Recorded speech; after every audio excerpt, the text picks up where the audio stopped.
ਪਤੀ ਨਾਲ ਇਸ ਤੋਂ ਪਹਿਲਾਂ ਵੀ ਝੂਠ ਬੋਲਿਆ ਸੀ, ਪਰ ਉਦੋਂ ਨਫਾ ਨੁਕਸਾਨ ਸਮਝਦੀ ਸੀ। ਇਸ ਵਾਰ ਲੱਗ ਰਿਹਾ ਸੀ ਕਿ ਹਨੇਰੇ ਖੂਹ ਵਿੱਚ ਛਾਲ ਮਾਰਨ ਜਾ ਰਹੀ ਹਾਂ। ਉਦੋਂ ਮਾਮਲਾ ਕੁਝ ਹੋਰ ਸੀ।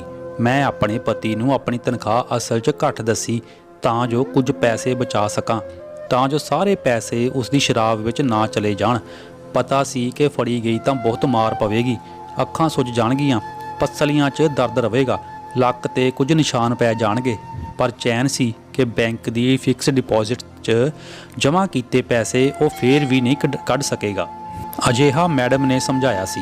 ਨਹੀਂ ਤਾਂ ਬੈਂਕ ਅਕਾਊਂਟ ਖੋਲ੍ਹਣਾ ਅਤੇ ਪੈਸੇ ਜਮ੍ਹਾਂ ਕਰਨਾ ਮੇਰੇ ਵਰਗੀਆਂ ਪੇਂਡੂ ਕੁੜੀਆਂ ਦੇ ਵੱਸ ਦੀ ਗੱਲ ਕਿੱਥੇ ਸੀ। ਅੱਜ ਵੀ ਜੋ ਕਰਨ ਜਾ ਰਹੀ ਸੀ ਉਸ ਦੇ ਬਾਰੇ ਮੈਡਮ ਨੇ ਹੀ ਦੱਸਿਆ ਸੀ, ਪਰ ਕਾਲਜਾ ਮੂੰਹ ਨੂੰ ਆ ਰਿਹਾ ਸੀ। ਇਸ ਵਾਰ ਦਾ ਤੇ ਮੇਰਾ ਸਰੀਰ ਸੀ ਅਤੇ ਸੁਣਿਆ ਸੀ ਕਿ ਇਸ ਆਪਰੇਸ਼ਨ 'ਚ ਮੌਤ ਵੀ ਹੋ ਸਕਦੀ ਹੈ, ਪਰ ਹੁਣ ਤਾਂ ਜ਼ਿੰਦਗੀ ਵੀ ਮੌਤ ਵਾਂਗ ਲੱਗਣ ਲੱਗੀ ਸੀ। ਮੈਂ ਸੀ 22 ਸਾਲ ਦੀ, ਪਰ 40 ਸਾਲਾਂ ਦੀ ਦਿਖਣ ਲੱਗੀ ਸੀ। ਸਰੀਰ ਪਤਲਾ ਜ਼ਰੂਰ ਸੀ, ਪਰ ਜਵਾਨ ਨਹੀਂ। ਹੱਡੀਆਂ ਦਾ ਪਿੰਜਰ ਜਿਹਾ ਰਹਿ ਗਿਆ ਸੀ। ਅੱਖਾਂ ਹੇਠਾਂ ਕਾਲੇ ਘੇਰੇ ਅਤੇ ਚਿਹਰੇ ਤੇ ਮਾਸੂਮੀਅਤ ਦੀ ਥਾਂ ਥਕਾਨ ਛਾਈ ਹੋਈ ਸੀ।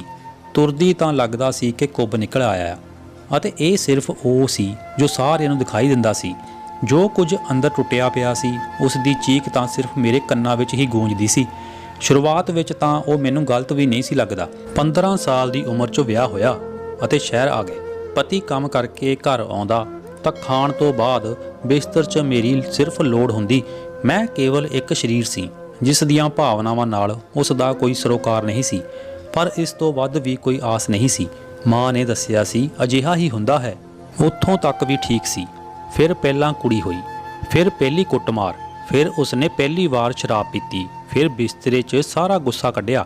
ਫਿਰ ਦੂਜੀ ਕੁੜੀ ਹੋਈ, ਫਿਰ ਉਸਨੇ ਕੰਮ ਛੱਡ ਦਿੱਤਾ, ਫਿਰ ਮੈਂ ਕੰਮ ਕਰਨਾ ਸ਼ੁਰੂ ਕੀਤਾ।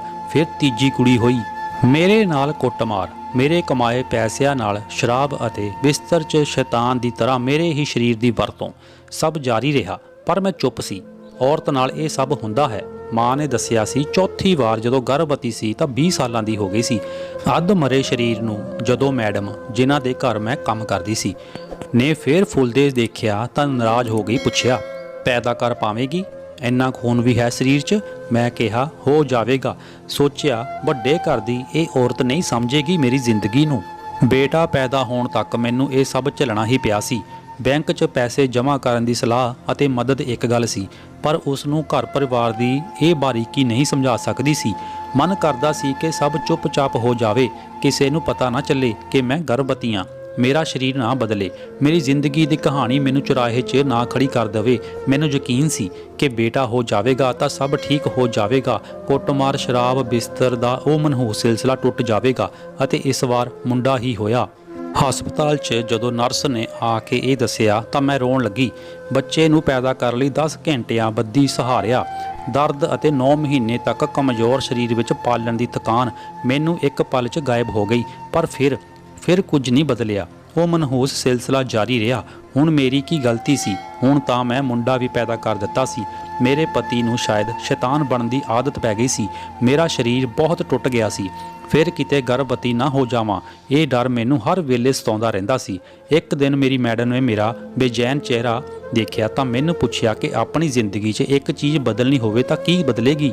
ਮੈਂ ਹੱਸ ਪਈ। ਆਪਣੀ ਚਾਹਤ ਬਾਰੇ ਮੈਂ ਨਾ ਕਦੇ ਸੋਚਿਆ ਸੀ, ਨਾ ਕਿਸੇ ਨੂੰ ਪੁੱਛਿਆ ਸੀ, ਪਰ ਗੱਲ ਹਾਸੇ 'ਚ ਟਾਲੀ ਨਹੀਂ ਗਈ। ਬਹੁਤ ਸੋਚਿਆ। ਇੱਕ ਹਫ਼ਤੇ ਬਾਅਦ ਮੈਡਮ ਨੂੰ ਕਿਹਾ ਕਿ ਮੇਰਾ ਜਵਾਬ ਤਿਆਰ ਹੈ। ਉਹ ਤਾਂ ਉਦੋਂ ਤੱਕ ਭੁੱਲ ਵੀ ਗਈ ਸੀ ਸ਼ਾਇਦ। ਮੈਂ ਕਿਹਾ ਕਿ ਮੈਂ ਫਿਰ ਮਾਂ ਨਹੀਂ ਬਣਨਾ ਚਾਹੁੰਦੀ, ਪਰ ਆਪਣੇ ਪਤੀ ਨੂੰ ਕਿਵੇਂ ਰੋਕਾਂ ਇਹ ਨਹੀਂ ਜਾਣਦੀ। ਮੈਂ ਸਮਝਾਉਣ ਦੀ ਕੋਸ਼ਿਸ਼ ਕੀਤੀ ਸੀ। ਇਹ ਵੀ ਕਿਹਾ ਸੀ ਕਿ 4 ਬੱਚਿਆਂ ਨੂੰ ਖਵਾਉਣ ਲਈ ਪੈਸੇ ਨਹੀਂ ਹਨ, ਪਰ ਬਿਸਤਰ ਤੇ ਉਹ ਆਪਣੀ ਮਰਜ਼ੀ ਕਰਦਾ ਹੈ। ਮੇਰੇ ਕਮਜ਼ੋਰ ਸਰੀਰ ਦੀ ਪਰਵਾਹ ਨਹੀਂ ਕਰਦਾ। ਮੈਡਮ ਨੇ ਕਿਹਾ, ਨਸਬੰਦੀ ਦਾ ਆਪਰੇਸ਼ਨ ਕਰਵਾ ਲੈ, ਇਹ ਤੇਰੇ ਹੱਥ ਵਿੱਚ ਹੈ। ਤੂੰ ਘੱਟੋ ਘੱਟ ਆਪਣੇ ਆਪ ਨੂੰ ਗਰਭਵਤੀ ਹੋਣ ਤੋਂ ਤਾਂ ਬਚਾ ਸਕੇਗੀ। ਮੈਨੂੰ ਇਸ ਬਾਰੇ ਪਤਾ ਨਹੀਂ ਸੀ। ਕਈ ਦਿਨ ਨਿਕਲ ਗਏ। ਮੇਰੇ ਬਹੁਤ ਸਾਰੇ ਸਵਾਲ ਸਨ। ਜਦੋਂ ਮੈਡਮ ਨੂੰ ਜਵਾਬ ਦਿੰਦਿਆਂ ਥੱਕ ਗਈ ਤਾਂ ਇੱਕ ਕਲੀਨਿਕ ਦਾ ਪਤਾ ਦਿੱਤਾ। ਉੱਥੇ ਮੇਰੇ ਵਰਗੀਆਂ ਹੋਰ ਔਰਤਾਂ ਸਨ। ਉਹਨਾਂ ਕੋਲੋਂ ਹੀ ਪਤਾ ਲੱਗਾ ਕਿ ਨਸਬੰਦੀ ਦਾ ਆਪਰੇਸ਼ਨ ਛੇਤੀ ਤਾਂ ਹੋ ਜਾਂਦਾ ਹੈ, ਪਰ ਜੇਕਰ ਕੁਝ ਗੜਬੜ ਹੋ ਜਾਵੇ ਤਾਂ ਜਾਨ ਵੀ ਜਾ ਸਕਦੀ ਹੈ। ਇੱਕ ਦਿਨ ਪਤੀ ਅਤੇ ਬੱਚਿਆਂ ਨੂੰ ਝੂਠ ਬੋਲ ਕੇ ਇਕੱਲੀ ਕਲੀਨਿਕ ਆਈ ਤਾਂ ਵੀ ਦਿਮਾਗ 'ਚ ਇਹੀ ਡਰ ਛਾਇਆ ਹੋਇਆ ਸੀ, ਪਰ ਮੈਂ ਥੱਕ ਗਈ ਸੀ। ਡਰ ਵੀ ਸੀ ਅਤੇ ਹਤਾਸ਼ ਵੀ ਸੀ। ਇਹ ਕਰਨਾ ਖਤਰਨਾਕ ਸੀ, ਪਰ ਆਸ ਸੀ ਕਿ ਘੱਟੋ ਘੱਟ ਇਸ ਤੋਂ ਬਾਅਦ ਮੇਰੀ ਜ਼ਿੰਦਗੀ ਦਾ ਇਹ ਸਿਰਾ ਤਾਂ ਮੇਰੇ ਕਾਬੂ ਵਿੱਚ ਹੋਣ ਵਾਲਾ ਹੈ। ਫਿਰ ਮੇਰਾ ਆਪਰੇਸ਼ਨ ਹੋਇਆ ਅਤੇ ਮੈਂ ਮਰੀ ਨਹੀਂ। ਕੁਝ ਦਿਨ ਲੱਗੇ, ਕਮਜ਼ੋਰੀ ਰਹੀ, ਦਰਦ ਰਿਹਾ, ਪਰ ਹੁਣ ਸਭ ਠੀਕ ਹੈ। 10 ਸਾਲ ਹੋ ਗਏ ਹਨ। ਹੁਣ ਮੇਰੀ ਉਮਰ 32 ਸਾਲ ਹੈ ਅਤੇ ਮੈਂ ਫਿਰ ਕਦੀ ਮਾਂ ਨਹੀਂ ਬਣੀ। ਮੇਰੇ ਪਤੀ ਨੂੰ ਕੁਝ ਅਜੀਬ ਵੀ ਨਹੀਂ ਲੱਗਿਆ। ਉਸ ਦੀ ਜ਼ਿੰਦਗੀ ਅਜੇ ਵੀ ਨਸ਼ੇ, ਕੁੱਟਮਾਰ ਅਤੇ ਬਿਸਤਰੇ 'ਚ ਆਰਾਮ ਨਾਲ ਕੱਟ ਰਹੀ ਆ। ਸ਼ਾਇਦ ਉਸ ਨੂੰ ਕੋਈ ਫਰਕ ਨਹੀਂ ਪੈਂਦਾ ਅਤੇ ਮੈਂ ਵੀ ਉਹੀ ਕਰ ਰਹੀ ਹਾਂ ਜੋ ਮੈਨੂੰ ਕਰਨਾ ਚਾਹੀਦਾ ਹੈ। ਮੈਡਮਾਂ ਦੇ ਘਰਾਂ ਵਿੱਚ ਸਫਾਈ, ਭਾਂਡੇ, ਜਿਸ ਤੋਂ ਮਿਲਣ ਵਾਲੇ ਪੈਸਿਆਂ ਨਾਲ ਬੱਚੇ ਵੱਡੇ ਹੋ ਰਹੇ ਹਨ। ਪਤੀ ਨੂੰ ਛੱਡ ਨਹੀਂ ਸਕਦੀ, ਮਾਂ ਨੇ ਕਿਹਾ ਸੀ, ਨਾ ਉਸ ਦੀਆਂ ਆਦਤਾਂ ਬਦਲ ਸਕਦੀ ਹਾਂ। ਮੈਡਮ ਦੇ ਘਰਾਂ ਵਿੱਚ ਸਫਾਈ, ਭਾਂਡੇ, ਜਿਸ ਤੋਂ ਮਿਲਣ ਵਾਲੇ ਪੈਸਿਆਂ ਨਾਲ ਬੱਚੇ ਵੱਡੇ ਹੋ ਰਹੇ ਸਨ। ਪਤੀ ਨੂੰ ਛੱਡ ਨਹੀਂ ਸਕਦੀ ਸੀ, ਮਾਂ ਨੇ ਕਿਹਾ ਸੀ, ਨਾ ਉਸ ਦੀਆਂ ਆਦਤਾਂ ਬਦਲ ਨਹੀਂ ਸਕਦੀਆਂ। ਇਸ ਲਈ ਮੈਂ ਆਦਤ ਪਾ ਲਈ। ਬਾਕੀ ਚੈਨ ਹੈ ਕਿ ਉਸਨੇ ਨਹੀਂ ਰੱਖਿਆ ਤਾਂ ਕੀ, ਆਪਣੇ ਥੋੜਾ ਖਿਆਲ ਮੈਂ ਰੱਖ ਲਿਆ। ਮੇਰਾ ਆਪਰੇਸ਼ਨ ਮੇਰਾ ਰਾਜ਼ ਹੈ, ਮਾਣ ਹੈ। ਇੱਕ ਫੈਸਲਾ ਤਾਂ ਸੀ ਜੋ ਮੈਂ ਸਿਰਫ ਆਪਣੇ ਲਈ ਲਿਆ। ਹਾਂਜੀ, ਫਿਰ ਕਿਸ ਤਰ੍ਹਾਂ ਦੀ ਲੱਗੀ ਤੁਹਾਨੂੰ ਇਹ ਸਟੋਰੀ?